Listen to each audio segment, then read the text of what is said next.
Pinasinaya na ang bagong gusaling paaralan na itinayo sa Planas High School sa Porac, Pampanga sa pinagsamang pagsisikap ng Pasodeco at Hope Organization.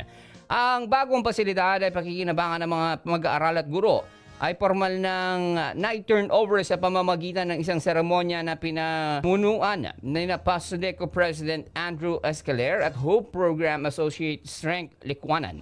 Kasama si Roderico Kayanan, kinatawan mula sa Department of Education at ang purong guro ng paaralan maging ng mga opisyal ng barangay. Ang bagong gusali o sa bagong gusali babalik na ang paaralan mula sa double shift schedule patungo sa mas komportableng single shift system. Dati nahihirapan kasi ang mga estudyante at guro sa transportasyon lalo na sa mga oras na walang masakyan mula alas 6 ng umaga hanggang alas 6 ng hapon. Sa ngayon, sa bagong oras ng klase mula alas 7 ng umaga hanggang alas 3 ng hapon, mas madali na at abot kaya ng biyahe.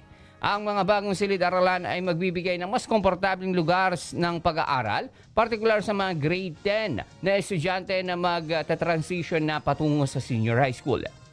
Bawat silid-aralan ay may sariling banyo na nagbibigay ng mas maayos na pasilidad para sa mga mag-aaral.